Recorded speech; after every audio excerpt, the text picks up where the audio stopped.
When it comes to pizza, the possibilities are nearly endless. Maybe you're a pepperoni guy, or a mushroom girl, or a bacon dog. Maybe you like yours with pineapple. Maybe you would literally go to war to keep pineapple off your pie. Pineapple?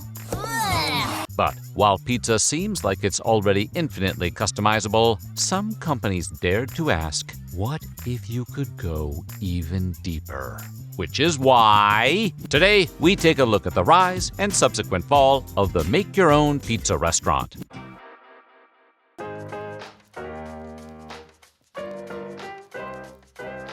As long as humans have had bread, they've longed to put things on top of it. More than 2,500 years ago, Persians took advantage of both weather and weaponry, baking flatbreads with cheese and dates on top of their shields. The ancient Grecians had a version of a flatbread which was topped with herbs, onions, cheese, and garlic. And the Romans, who would later corner the market on pizza, had their own version of a topping-covered flatbread. Theirs included cheese spreads and fruits. Humans had yet to invent paper, but we already had pizza. Fast forward to the modern era. In 1843, Alexandre Dumas, also known as the guy who wrote The Three Musketeers and The Count of Monte Cristo, composed a much more important tome, Lo Curriculo, an Italian travel guide that outlined the wide range of pizza toppings. A full century before American pizza chains started offering dozens of toppings, Italians in Napoli were way ahead of the game and could get their pizzas with oil, bacon, cheese, tomatoes, lard, and small fish, thus giving birth to the age-old truth that anchovies ruin what was otherwise a perfectly good pizza. Oh, but no anchovies. And I mean no anchovies. You put anchovies on this thing and you're in big trouble, okay? Later, in 1911, Italian cookbook writer Pellegrino Artusi included a recipe for pizza alla napoletana in one of his publications, which included mozzarella, tomatoes, mushrooms, and, yes, anchovies. Seems like they still hadn't learned their lesson. In 1927, Italian chef Adia Boni included a tomato and mozzarella recipe in the first edition of her renowned cookbook, Il Talismano della Felicità. By that point, the modern version of pizza had entered the mainstream. And as Italian immigration spread throughout the U.S., so did the pizzerias. Soon, regional styles popped up across the nation, and the topping options multiplied like rabbits during a Bridgerton binge watch. There's Detroit style, with its thick crust and crispy cheese. Columbus style, a thin crust and provolone offering. Quad City style, found only in a small area on the Iowa-Illinois border that features a malted crust, spicy sauce, and is cut into strips instead of slices. And beach pizza, which is disappointingly not made of sand, but rather is popular in New England beach communities. Despite this local specificity, customers still wanted the ability to put what they wanted on their pizzas. And as mom-and-pop pizzerias slowly gave way to the giant chains, so grew the toppings. This made ordering for picky eaters a little easier. Pepperoni and mushroom, sausage and peppers, and, for those who like to live on the edge, just cheese. These were all crowd pleasers. But what about those who wanted something a little less pedestrian and safe for the masses? What if you could have a pizza made only for you with the exact toppings you want, no matter how weird? French fries and Oreos. You know me all too well, Deeds.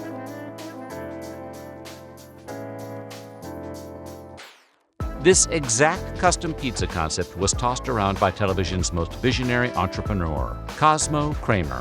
He first proposed the idea in a 1990 episode of Seinfeld. A pizza place where you make your own pie.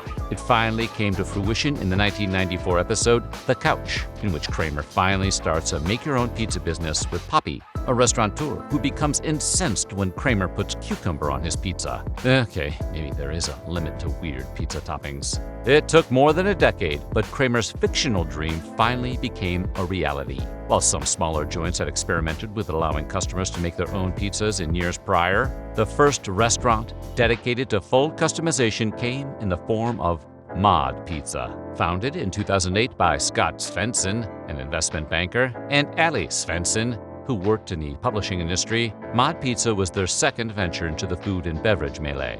In 1995, while living in the United Kingdom, the couple founded the Seattle Coffee Company, a coffee shop inspired by a literal Seattle coffee company, Starbucks. It was just 3 years later that the Svensson Seattle Coffee Company then became a literal Seattle coffee company. as they sold their company to the monolithic coffee monster for $90 million in 1998. Their pockets full of Starbucks green, the Svensons moved back home to Washington and started Mod Pizza after not being able to find quick, healthy, and affordable meals for their 4 sons. A daunting task, considering they had a quartet of eating machines devouring them out of house and home. Their idea was even simpler than Kramer envisioned. As customers enter the store, they could choose from a number of pizza doughs that they fortunately don't have to prepare themselves, including regular, cauliflower, and gluten-free. The dough balls are pressed into a circle. Then customers could pick their favorite sauce, or sauces, as there are 8 currently on the menu, ranging from regular tomato to pesto to buffalo. Then choose from 8 different kinds of cheese, including mozzarella, cheddar, ricotta, and gorgonzola. Pretty straightforward, right? Here's where things get really intense. Now customers could choose from any one or all 9 of Mod's meat toppings, or any number of their 23 veggie options, and finally, if so inclined, one of 10 different finishing sauces. That adds up to over 500,000 different combinations. You want corn and broccoli on your pizza? You got it. What about an anchovy, Asiago, arugula, and artichoke pizza? Go crazy. No one's judging you, except for the anchovies. That many possibilities means you could have a different pizza for 3 meals a day every day for more than 600 years, which in Ninja Turtle terms is the path to enlightenment. Wise man say forgiveness is divine, but never pay full price for late pizza. The best part, there was no additional charge for toppings. You could have as many or as few as you would like, all for the same price, which was a huge part of what factored into Mod's success. Despite the writing being on the wall as early as 2006 that the Great Recession was looming, when the economic downturn was in full swing in 2008, it wasn't exactly the best time to start a new business venture. This didn't deter the Svensons, as their one-price model was extremely helpful to those whose income was limited during hard financial times. Good, fast, and cheap, the holy trinity of pizza. And it wasn't just their customers the Svensons were looking after. Mod Pizza placed an emphasis on helping people who needed it most during a period of high unemployment. One such group is those with criminal histories. After paying their dues to society, people with criminal convictions often have a difficult time finding a job, especially those with felonies. While some have been able to find gainful employment, most with a criminal history struggle, which is why Mod made it a point to give those people a chance by embracing what it calls impact hiring, giving people with backgrounds of crime, incarceration, homelessness, drug addiction, and mental disability an opportunity they might not have otherwise. It was the Svensons' belief that by creating a workplace that appreciated their employees, it would become a place their employees would love working, and would therefore result in better customer service. Crazy, right? But with dedicated employees, exemplary customer service, and a good product at a fair price, Mod Pizza not only survived the recession, but grew from there. In both 2018 and 2019, Mod was the fastest growing restaurant chain and saw a 45% growth in sales in 2018 alone. The chain also added more than 100 stores that year, with their sights set on 1,000 locations in a 5-year period. A pie-in-the-sky goal for sure. Needless to say, with their success, there's imitation. In 2011, just 3 years after Mod Pizza began, 3 other companies wanted to get in on the bespoke pizza action. The first such competitor came from their own backyard. James Markham, a pizza man who was on the founding Mod team and helped develop the recipes, started his own custom pizza shop called Pieology, which just a few years later became the new fastest-growing restaurant chain in America. Then there was Pie 5. Much like the show Joey was to Friends, Pie 5 was a spin-off of Pizza Inn, a pizza buffet chain located in 15 states across the U.S. Taking its name from its ability to make a customized pizza in just 5 minutes, Pie 5 was there to capitalize on the hungry diners who were willing to wait a short while for a pizza of their own design, rather than the instant gratification of the literal smorgasbord in front of them. The company opened its first location in Fort Worth, Texas, and had grown to 31 locations within just a few years. But the biggest competitor to emerge was Blaze Pizza, which was founded in Pasadena, California by Elise and Rick Wetzel of the Pretzel Wetzels. The reigning monarchs of mall-based snacking decided to get into the pizza tailoring business, and they came out blazing, becoming the first fast casual pizza restaurant to open 50 locations. Riding high on the pretzel lucre, Blaze became second only to Mod in number of locations, with over 300 stores across the US, Canada, and the famed pizza hub of Bahrain. Part of Blaze's success can be attributed to one of its biggest investors. Literally, the 6'9", 250-pound NBA star LeBron James. In 2012, LeBron, his business partner, and his financial advisor put a little under $1 million into Blaze, including owning 19 locations of their own. And in just 5 short years, that investment turned into $25 million, or about 10% of the entire company. The make-your-own pizza place profession was prospering, but what rises must also sink.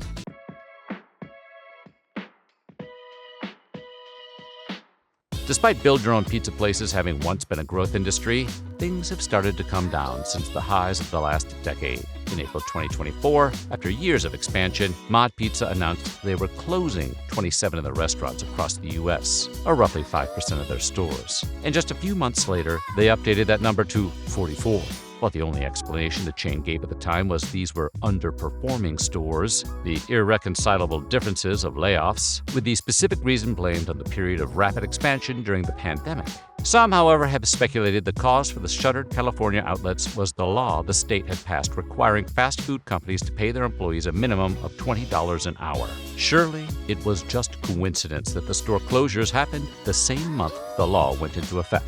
Right? Anyway, by that point, rumors had started to fly about Mod declaring bankruptcy. But like a pizza paisano, the chain did not confirm nor deny these. Instead, Mod was bought by Elite Restaurant Group, a company that specializes in buying struggling restaurants. Much like a James Bond villain, little is known about the shadowy organization. But unlike a James Bond villain, the company doesn't aim to steal all the world's gold, but rather preserve beloved restaurants, such as the burger chain Slater's 50/50, fast casual Greek food Daphne's, and the restaurant that gave birth to everyone's favorite frozen dinner, Marie Callender's. The problems were not limited to just Mod, however. Pie 5 has closed more than 80% of its stores since its peak in 2017 and was sued by franchisees who said the company had misled investors about how profitable the chain actually was. And in December 2025, Pieology filed for bankruptcy after failing to secure an investor to bail them out, having closed nearly 100 stores over a 3-year period.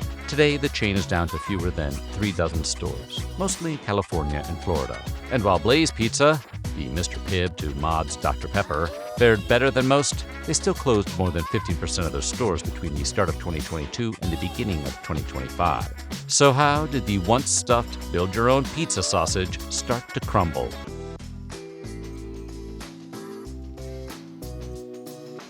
The world changed indelibly in March of 2020. COVID-19 ushered in sweeping change around the world, forever altering how many industries did business. And chief among them were restaurants. With in-person dining restrictions in place across the United States, eateries had to adapt. While many were able to turn their attention to takeout and delivery, many others, particularly fine dining, lost more than 80% of their business during the early months of the pandemic. This downturn especially affected businesses that were dependent on the customer actually being in the restaurant. The fairly new, one ingredient at a time, custom pie shop relied on customers giving pizza artists real-time, detailed instructions on pie construction. The appeal of this business model is that it allowed customers to get a single meal-sized pizza instantly and exactly how they wanted it. While some of these chains offered delivery and curbside pickup, diners have gotten used to contact-free services, something that more traditional chains like Domino's and Papa John's have been doing for a very long time. Additionally, the market quickly became saturated. Although Mod, Pieology, Pie 5, and Blaze were among the strongest competitors, they also faced opposition from places like 800 Degree Wood-Fired Kitchen, and Pizza, and Non-Pizza Buffalo Wings, who became Pizza in 2013 with their acquisition of Pizza Rev, a Los Angeles-based build-your-own pizza place. But even with the protection of a fairly creepy flying, talking CGI buffalo, Pizza Rev also fell victim to the downturn, and today only operates 4 locations, down from their height of 45.